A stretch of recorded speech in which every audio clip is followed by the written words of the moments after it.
Over the years, we're very proud to have championed so many indie artists and indie art.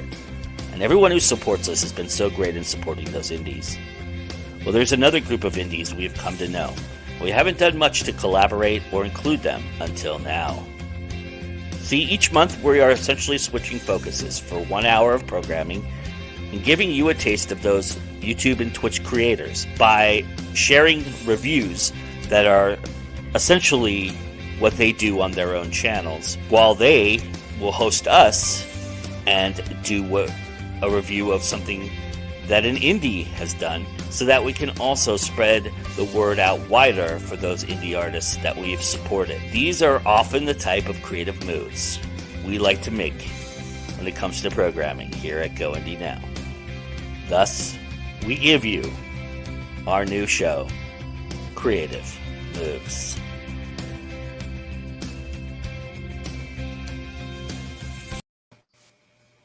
Hello, everybody. Welcome to our brand new show. This is something that, as you probably, if you were there Friday, you heard, this is kind of something that we've been wanting to do for a while, and now it has come to fruition. Margaret and I absorbed a 350-page book in a weekend. You know, yeah, it's no joke. And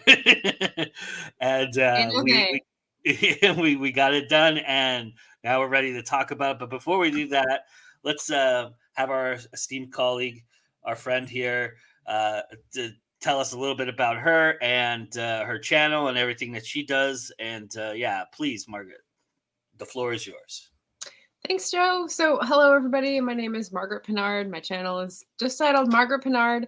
I'm an indie author who also does booktube content, which means you'll hear about what I am reading and planning to read and what I think about it, as well as what I'm working on and book tags and anything to sort of get the reader conversation going, because I love to talk to people about books, and especially books that I buy used in local indie bookstores and that are not creating new waste. So yeah, environmentally friendly and local community focused are two of my priorities. So there you go.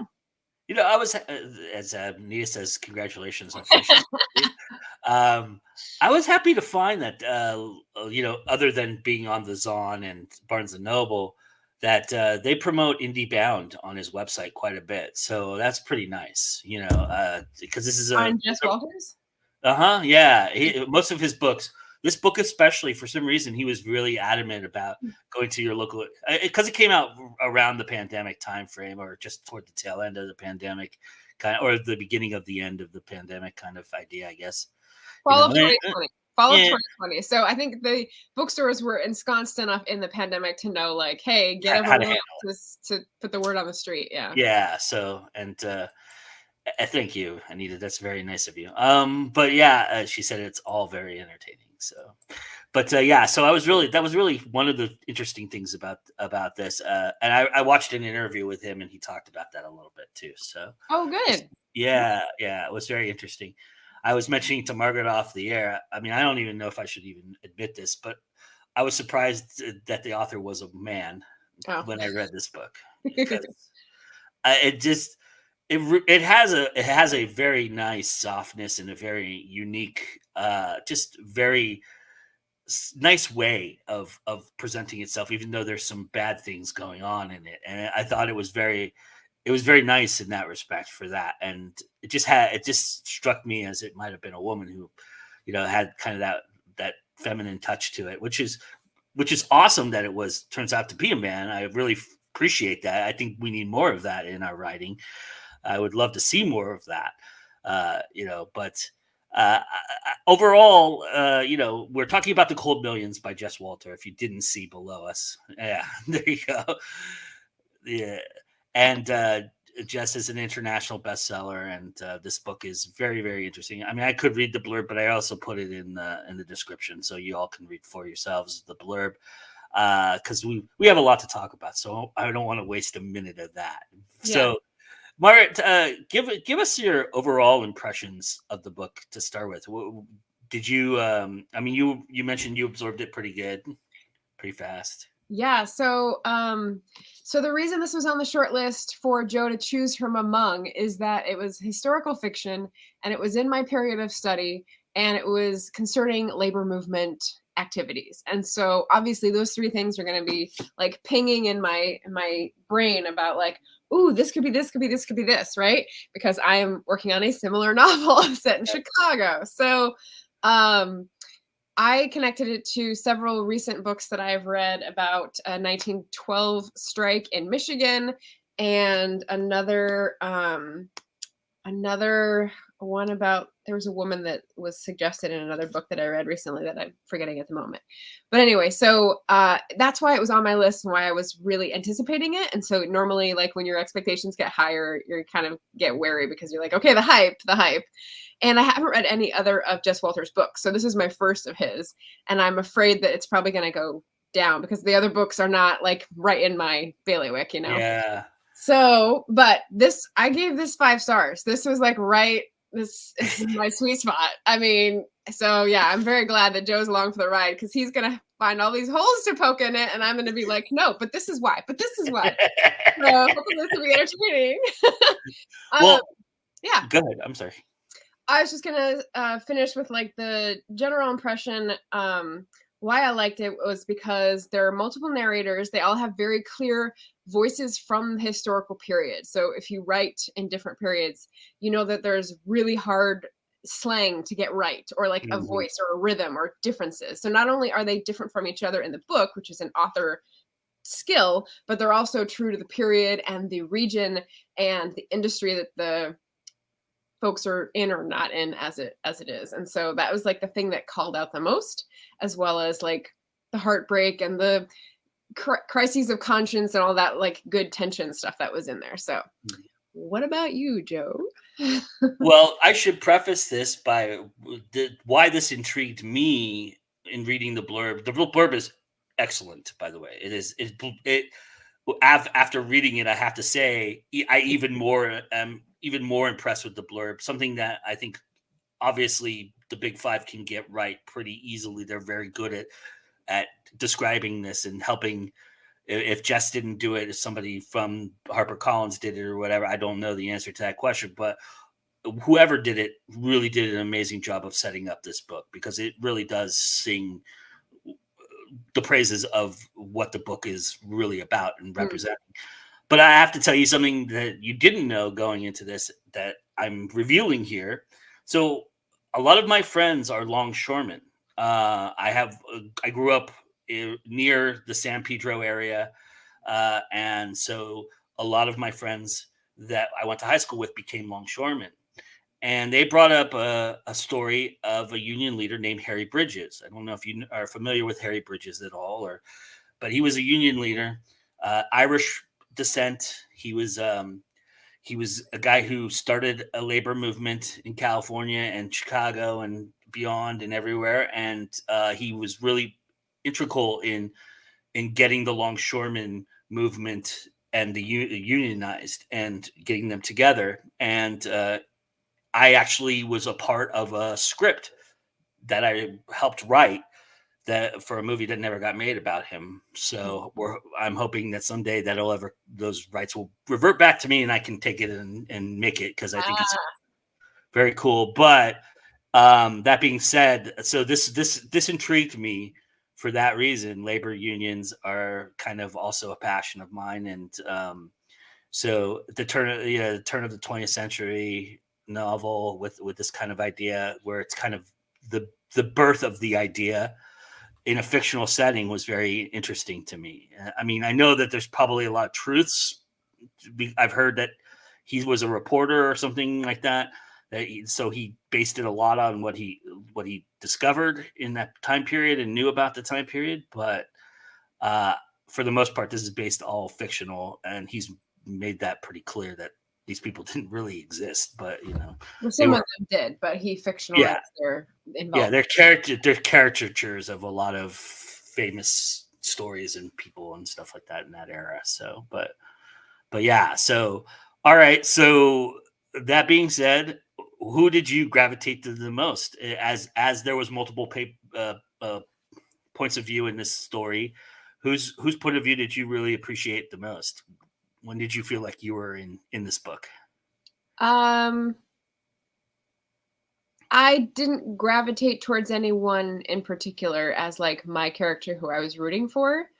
I think that what I got used to was the thread of the action going through and the rotation of the points of view and how that helps the action. Actually, I don't want to spoil that, so I'm just gonna like leave it at that. They were helping each other hand in glove. And the introduction of new voices really made me like some of the people because they came in hot. They came in cantankerous and they were swearing up a storm, or they came in quiet and they were like reflecting on something and had a real nugget of truth. So I pointed to I really liked Jules right away for his account. He's the Native American character. I really liked Del Dalvo because of his cantankerous vibe. He's a detective. I really liked Gig when he came in late in the game as a POV, even though he's a character from the very beginning. Just because you finally get to see his struggle a little more. And yeah, I put those in that like likable. You know, like one of the things Storygraph asks you is, are the characters lovable? And I was like, a lot of the time I go, and just like I really had I definitely had points of connection where I was like, yes, turn down the corner of that page because like, oh, that sentence or that turn of phrase. So that was appealing. How about you? Did you have someone you voted you're rooting for in particular? Well, I don't know about rooting for. I mean, it was not Rye's arc in this story is really the whole, crux of the story. You're really following through Rye's, this, arc and his growth and everything that happens with him. So obviously you naturally gravitate toward that, but I did enjoy Dell's turn in this. Dell was a very good character, a lot of fun.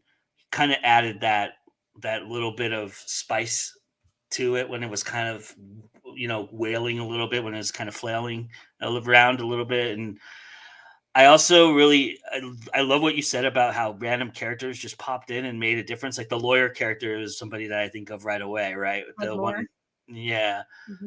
And that was really interesting.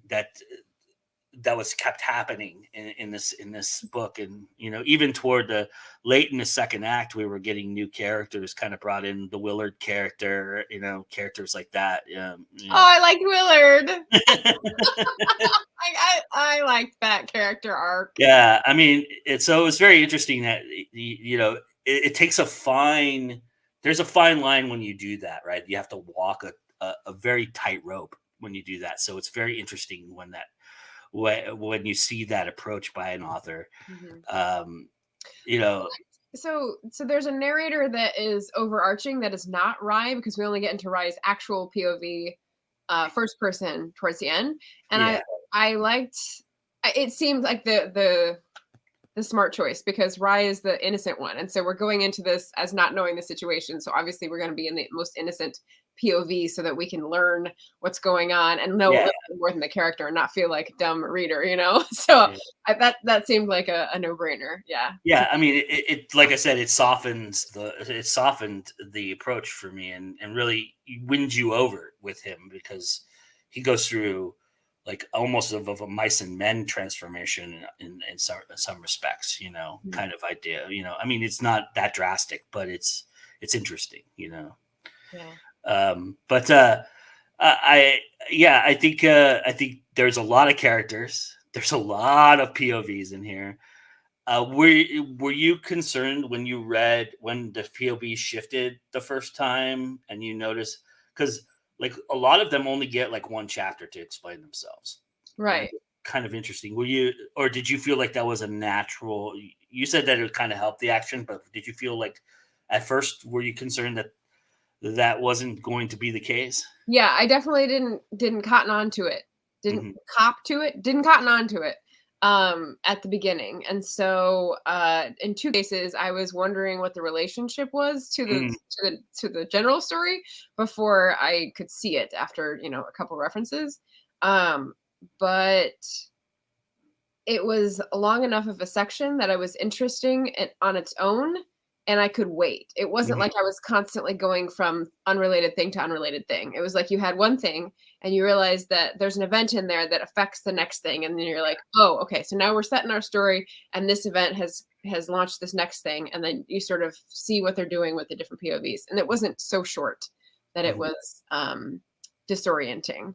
So yeah. I had a real concern because the first chapter is really long. That is the longest chapter in the book, and it was really. And I was going, all right, is this like one long chapter book or what is? Because I know the page count, so it's like because you can't help it with your Kindle. I mean, I turned that off. Oh, okay. Yeah. So I knew what it was. So it's like, and I'm looking at that, going, oh man. Are we in for it or what? But I mean, it's the first chapter had to set up a lot of stuff. So, and it was very interesting.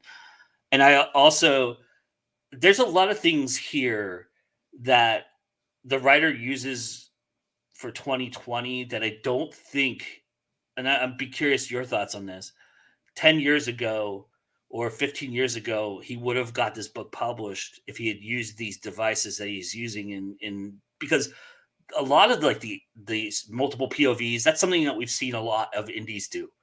The epilogue and prologue attachments where they kind of set up like a bookend to, I mean, well, the prologue actually is, and I'm going to talk about this because this is one of my issues with this book. Okay. But the prologue and those things kind of, bookend book. And that's something that you don't see in literary fiction very often. There isn't a prologue. There wasn't. Wow, there was in the Kindle version. A prologue or a foreword? There was a prologue. What is it? Prologue. What did I miss? Weird.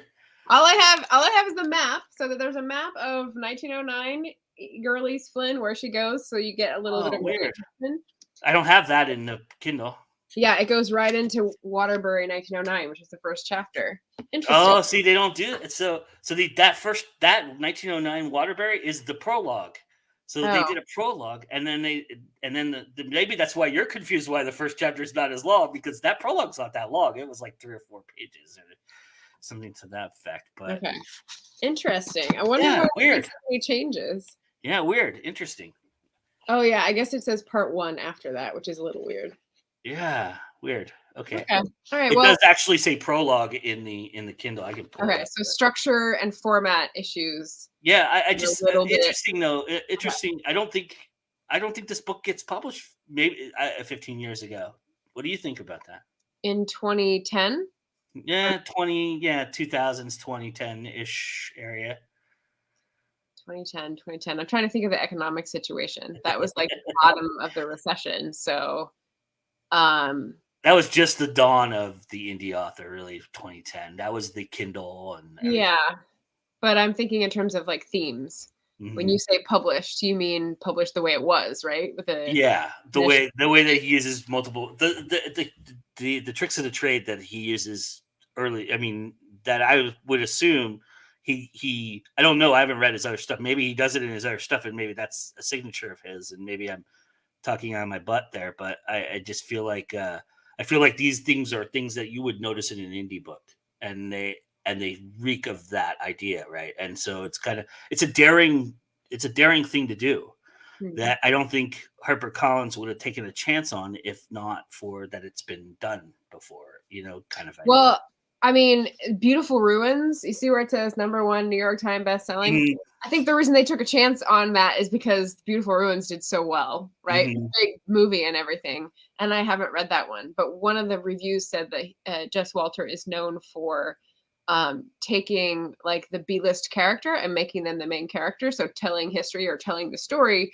through the eyes of someone who doesn't matter too much to the big arc. And so I thought that was an interesting observation. Mm-hmm. When you were mentioning POV and Rye and going through, I was going to try to return to that to say something about it. What was it? What was my point? Well, I forgot it again. I'll come back to it. If it pops up, let me know. Yeah. But yeah, so and this is very the other thing that I noticed that I would have known this was a traditional book just by its presentation is the genre, writing to the genre. It's very speaks to the genre very well. It stays within the genre limits very well. It knows what it is.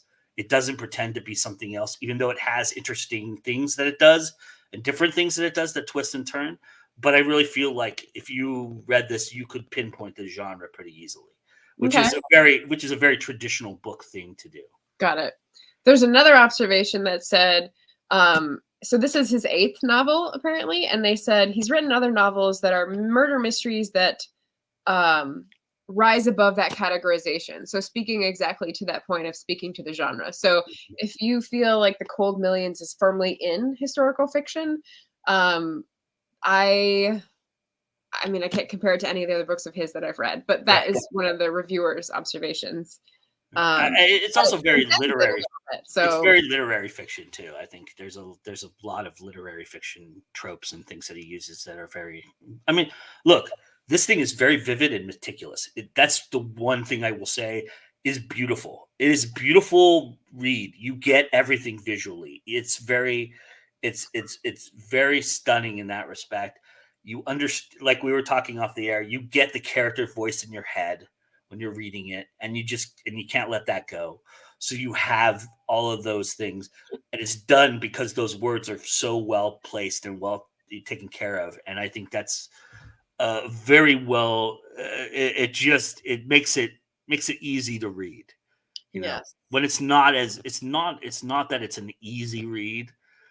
You know, it's not talking down to you at all. It's a very smart read, but it does speed by because the words are so well placed and meticulous and vivid that I think you get lost in it very, very quickly. Yes. You're zipping right along like you're in a conversation is how I felt about it. I'm trying to see if there's a thing. No, I just picked out the ones that were more like stunners, but let me see if I can do like a representative.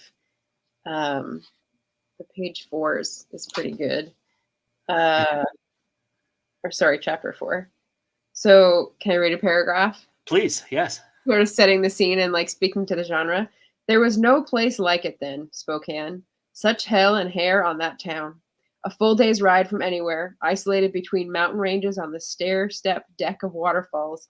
It took Rye's breath away the first time he railed in.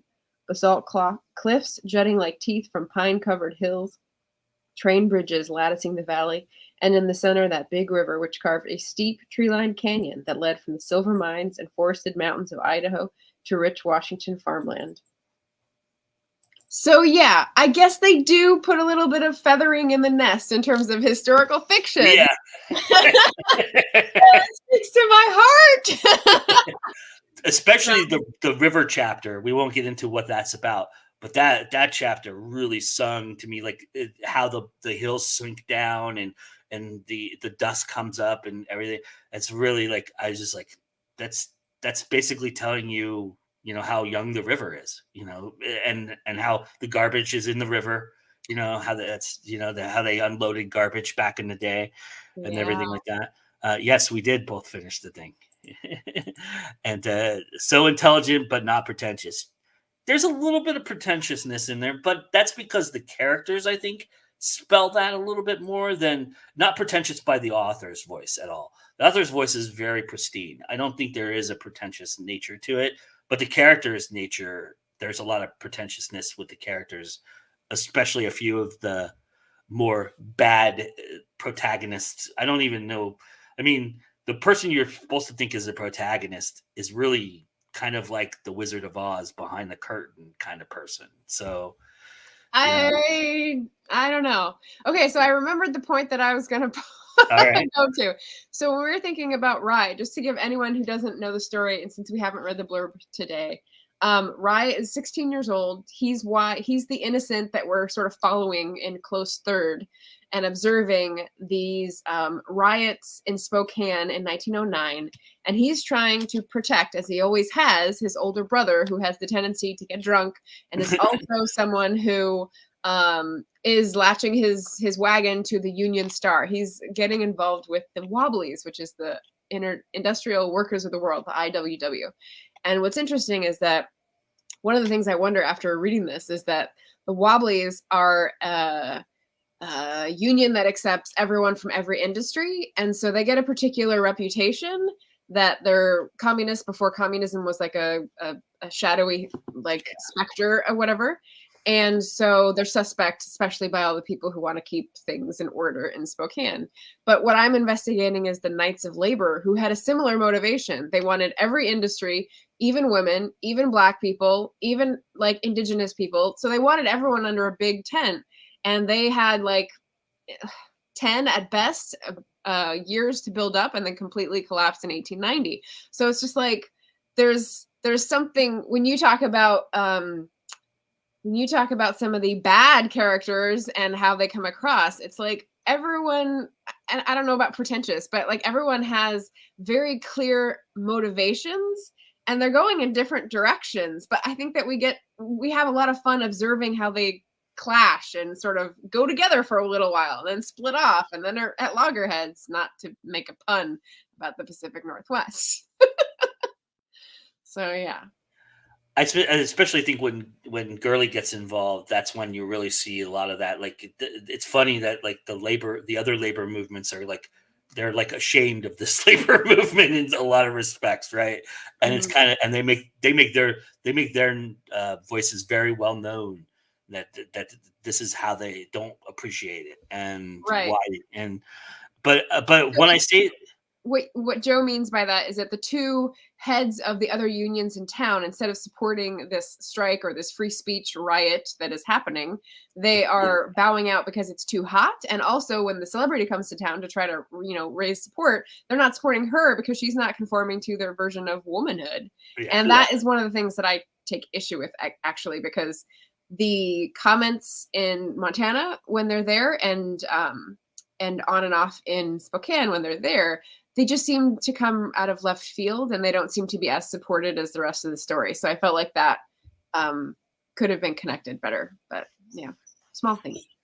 Well, I mentioned the Wizard of Oz character because it's really about, taking these three people down, which we find out, there's somebody who's pulling the strings for all of that. And that's kind of the case. That was kind of my idea of the bad guy in this story, even Which though three people?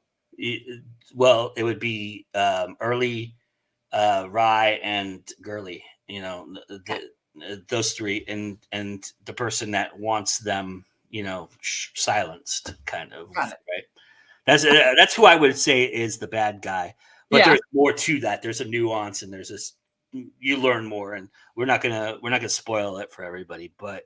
That's the cool thing about this book is there's a lot of twists and turns and very interesting dynamics that happen. That there's a couple good reveals in here that are very well thought out and brought in, and I thought worked with the story, even though they're not of the genre speak in certain respects, right? Okay.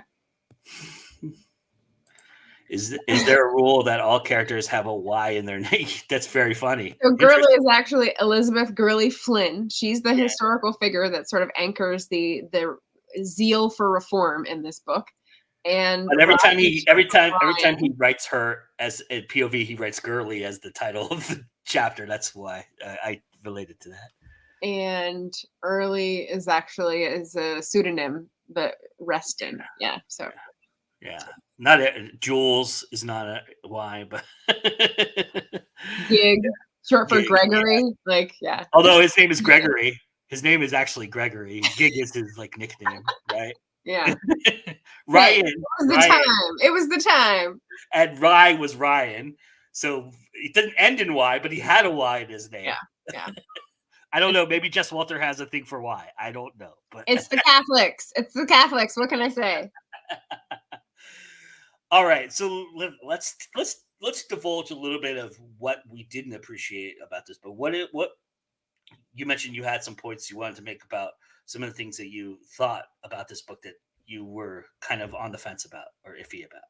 It was the time, indeed. Thank you, JD.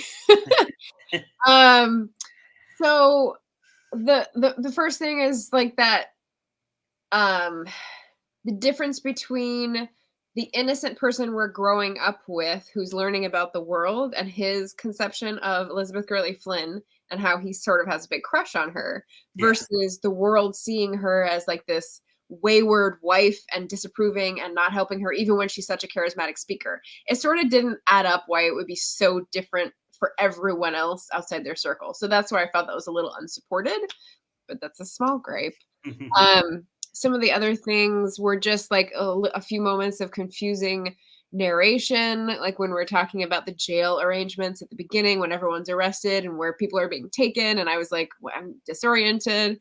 Um, let's see, setting up the Salvation Army scene when they take Rye out for his age and release him, and sort of set up this. He said he was 61 and you thought he was cheating to get into jail? You look at the 16-year-old kid and you think he told you 61 instead of someone just transposing the numbers? Really? I actually thought that was kind of clever and funny. But Well, the lawyer's argument about the 16 and 61 was yeah, the original, like, in the yard where he was calling him out and saying, "How old are you, son?" And yeah. he was just like, "What's happening? Why does he keep asking me this question?" And everyone's staring at him. I was like, I feel like I should be learning something here and I'm not getting it. So that was just another missed thing. We talked a little bit about the chapter about an earlier thing in the 1860s that we visit, and then how that reflects back on the character, one of the characters who we're following. And it wasn't clear until like the third or fourth time that I was like, oh, that's how it connects. And I felt like I really needed to be led to water more times than I should have been to get that. But it eventually made sense. And then the metaphors that character used in the present story was like, oh, so Yeah. I had to work a little harder for it. But then And to be completely fair, I didn't get it. I asked Margaret, and Margaret told me. So, and now that she said that, when she said that, it light bulb, like a lot of things that she was talking about made sense now. So. yeah. And then there was something towards the end of the book. This is a throwaway comment that's just a jibe on my end. That they're back in Spokane. Elizabeth Gurley Flynn is like throwing things around to try to get a newspaper out for a talk that evening. And she says, take her stories to be typeset. And I'm like, no, girl. If your press is not working, there is not another's that is not working because of the police in this town. Like you can't just. There's no one else who is not under the influence of the police. And so someone who's talking about my main character, who's a woman printer in Chicago, I was like, no, that doesn't work. But that's because that's my little hobby horse. So Only you and my father would have ever complained about that. My father worked in the printing business for 45 years, so yeah. That's pretty funny. I like how how meticulous you are about the details and stuff. I'm that reader, right? Yeah. So historical fiction readers are going to be the most like nitpicky about the details. Of course, yeah. I mean, I'm reading it because I'm interested in writing about it, so I'm researching it. So I'm going to be like the worst reader for that. But hey, it means I'm the most interested as well. So you got to take the good with the bad, Jess. My glaring one, the one that I think is just incredibly glaring, that is my pet peeve. It's just my personal pet peeve, and it's unfortunate because I really love this author's voice. I really love how they, like I said, they're very vivid, very meticulous, and it's very. I mean, I could see Steven Spielberg jumping on this and making this into a film and making it beautiful and wonderful. The problem is that this is perfect for Steven Spielberg in one respect. The book doesn't end when it should have ended. It goes on, and there's literally an epilogue that is 15 pages of like the end. It really, I mean, it tries to tie it up into a bow at the end, and it was like, you didn't like that. did we really need that? I mean, Yeah. was that important? Really? And then the very end, the start where the actual book really ends. I mean, obviously, some people would say the epilogue's ending would be the end, but where the chapters end in the book, where part 4 ends, I think it's part 4, right? They only go 4 parts in the I book. think so. Yeah, where part 4 ends is so abrupt and so weird to Wait, me. where is it? It is my biggest pet peeve. I mean, The God bless you too. That thing. yeah. No, that's the end. That's the epilogue. That's the end of the. Oh, okay. Yeah, it's right before that. But that is my biggest problem. I mean, this is Tolkien all over again. 15 endings. I mean, this is not that. That's that not drastic. Spielberg. Yeah, and that's very Spielberg. Yeah, so. On one hand, I would love to see him try this. On the other hand, I know it's coming. So, Okay, so do you mean Sullivan's chapter? Yeah. Oh, okay. Before the epilogue. Yeah, because that's a weird way. I mean, that's a weird way to end it. It's a really. I mean, and again, introducing another character. I know. There's something that we're not talking about that we could be talking about, but we'd be spoiling it if we mentioned it. Right. So, putting Sullivan at the end kind of makes it very weird. Yeah, I mean, I could see taking that chapter and the sort of like links that are posited in the end out, but I don't know. I mean, it's and then the timeline with who is the chief enemy, right? So Sullivan is the enemy, and you get to hear from his point of view where he's like, "Yeah, they said I was doing all this, and I was the only one that wasn't on the take," and And so, I mean, I guess you're gonna say it's a little whiny. But I mean, they're all Irish, right? There's Irish on both sides, so that shows a little bit about like the complex. Wasn't it odd to you too? Guy, I don't want to do this without spoiling it because it's going to spoil it.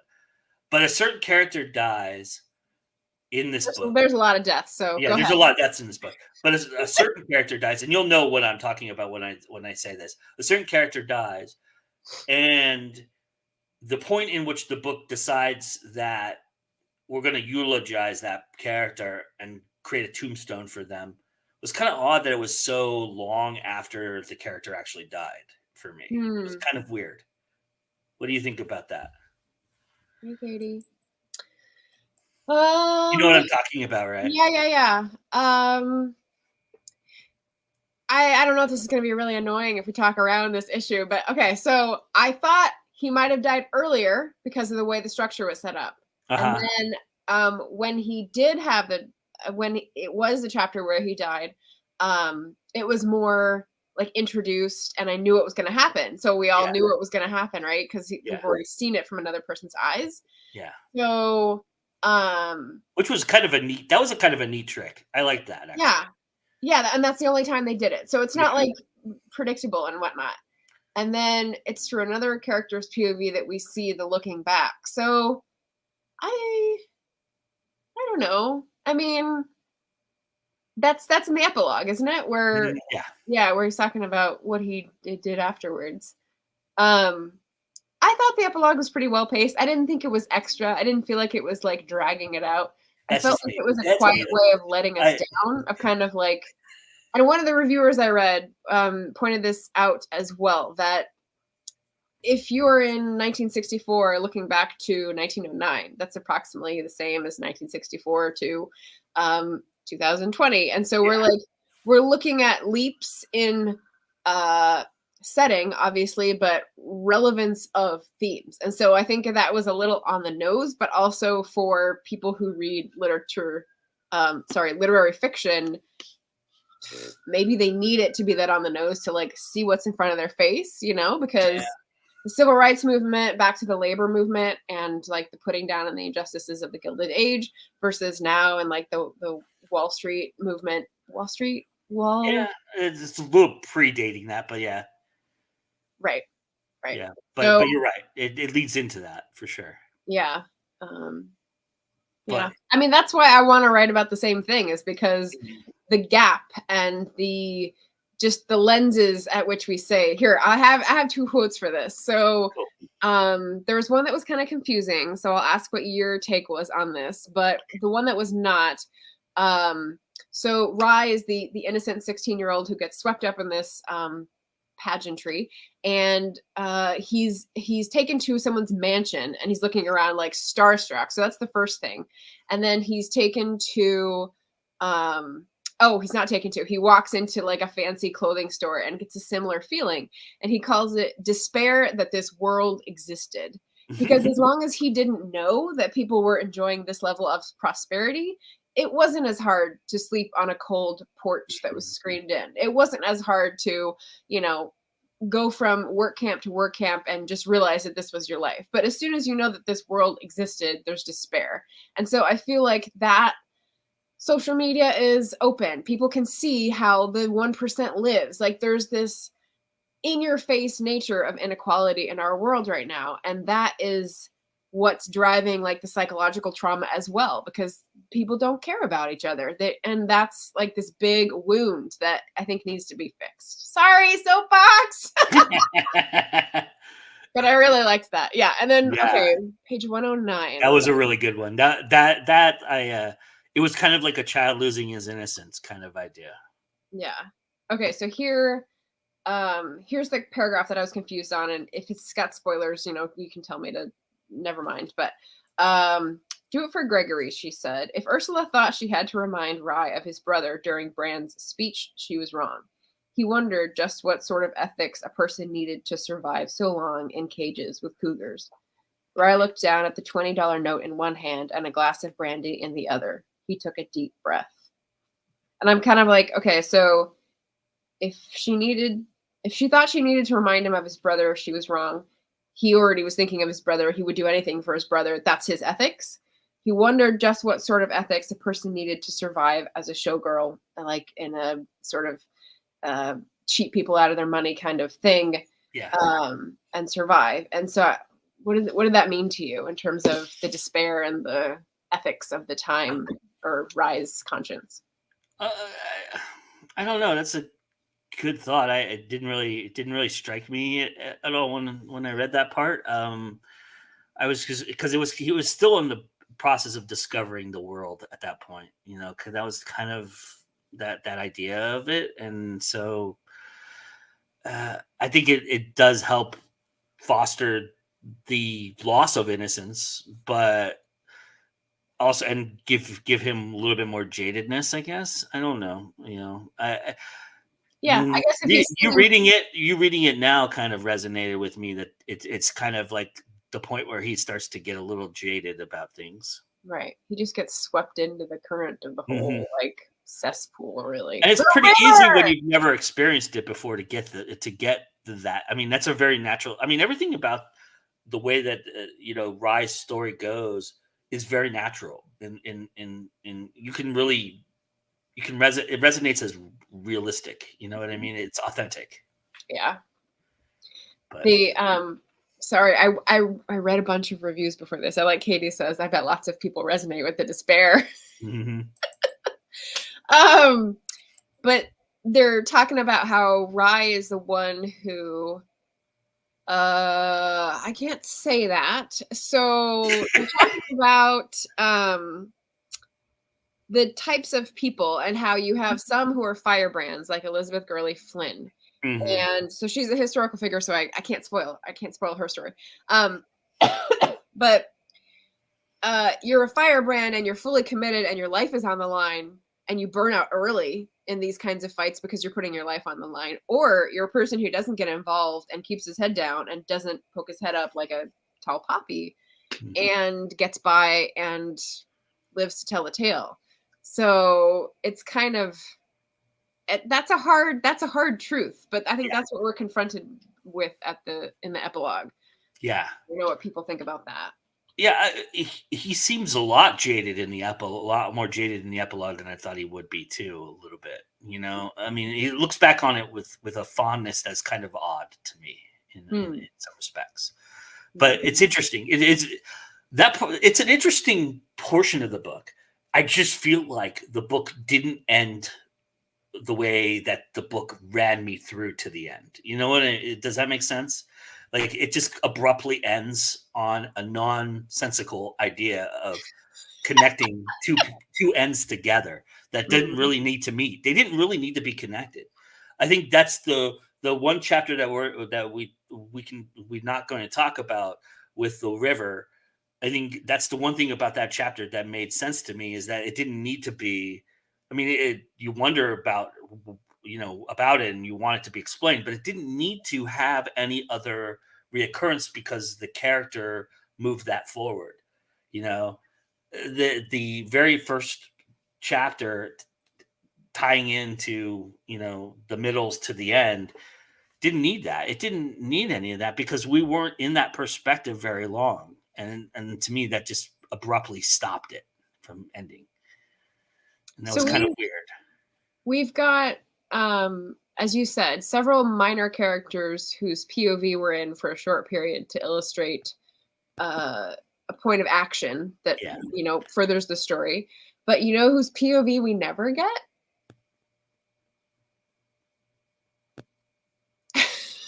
The tycoons. Yeah, well, that's why I thought he was like the Wizard of Oz, really. Well, I feel like he's the least fleshed out character. Yeah, that's for sure. Fine. He's Mr. Lebowski.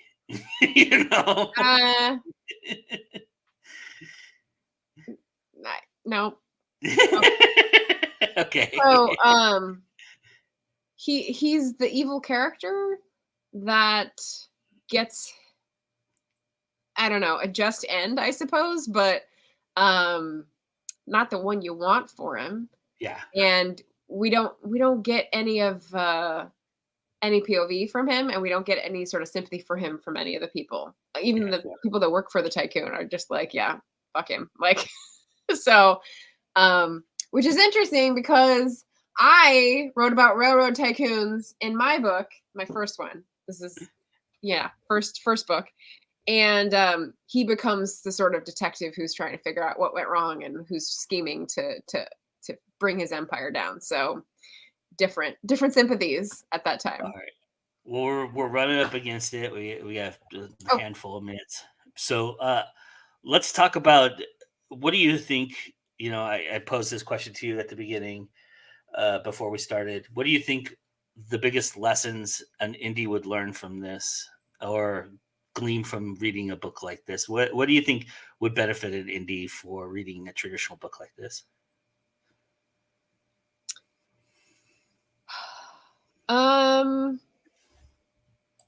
Well, okay, I'll give two things. So your point about you don't think it would have been traditionally published 10 years earlier because it's too daring in structure is interesting, because in my indie author hideaway of historical fiction, it's tiny. Like, I know on maybe one hand, and one of them's in the audience, of people who write historical fiction that are indie authors. So it feels like, really, like the sort of sad message is that it's probably better to try to go the traditional route if you're a historical writer, because there's a formula, there's an expectation, there's like certain imprints, and like it feels like the way to go. And just because I don't see those people on the street, right? Mm-hmm. in the indie streets, or sheets, as it were.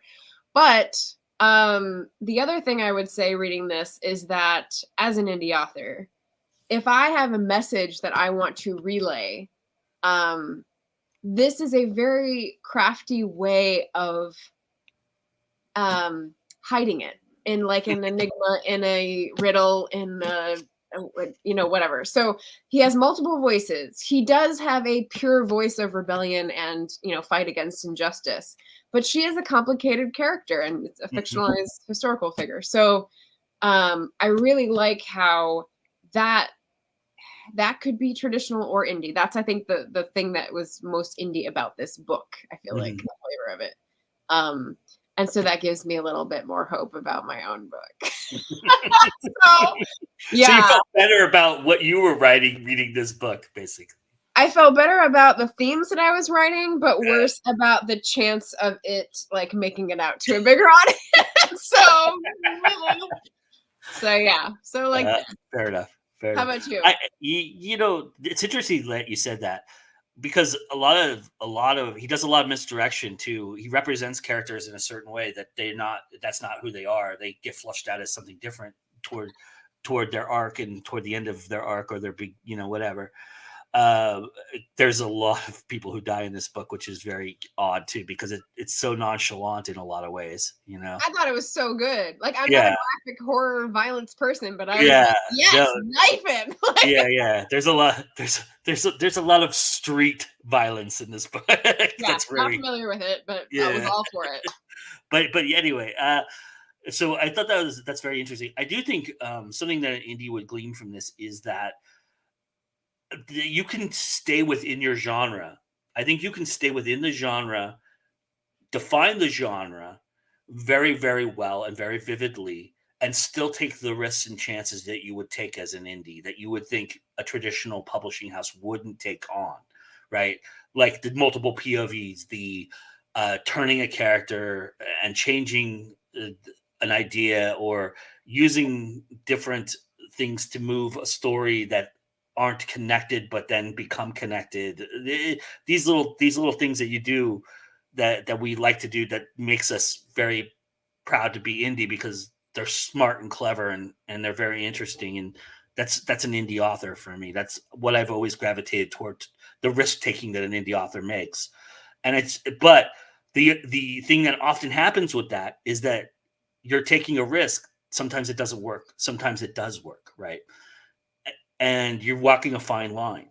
But what this book really showed me was that you can stay genre specific. You can make this very apparent what it is saying and what the genre is, by taking the chance and the risks that you still take. And maybe that's a better way to approach it. So maybe looking at what your genre voice is, what are you aiming for? What is the audience you're aiming for? A little bit stronger in your thought process in writing something, and then adding the tricks as they come through that idea, setting that up. I think that's probably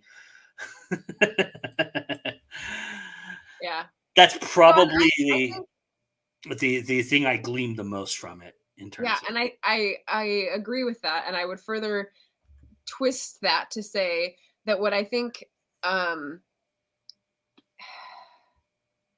what I would categorize that as, you're satisfying the genre expectations, right? For romance, it's a happy ever after. For historical fiction, it's like deep setting and voice.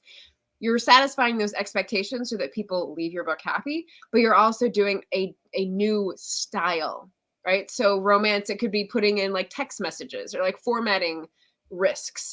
For this one, it's the voice and the POV. And what I particularly picked out about the style was like the ending with M dashes and getting cut off, and not necessarily for yes, that's very the same cool thing every time, but for something different. And I was like, okay, it's I kind dig of that. gimmicky, but I think it works. And one of the things specifically, like, I actually did. like, That's something I style. actually did in my book. So I was very happy Okay. to do that. Yeah. Nice. So I was because my book is first person. It's Mhm. dual perspective, but it's first person. Both perspectives are from the first person. But that particular moment when the character loses its voice, that's kind of how I pushed it. Right. So I was very happy. I was actually kind of going, yes, somebody did that in a traditional book. Yay. Yeah, that's awesome. Deep setting voice and death. Total POVs. How many? Oh, it's in a dozen. It's got to be in a dozen. Okay, so we have Dill, we have Rye, we have Gig. That's 3. We have There you go. Support for the M dash. Emma, 4. We have Jules, 5. We have Waterbury, 6. Gig has a perspective. I already said him. Okay. We have Sullivan, that's 7. Gurley. We have Gurley, that's 8. We have who else? 8. Nope. Oh. Does Early have one chapter where he has a perspective? I I think think he does. Yeah, that's 9. So it's good. Yeah, it's getting close to a dozen.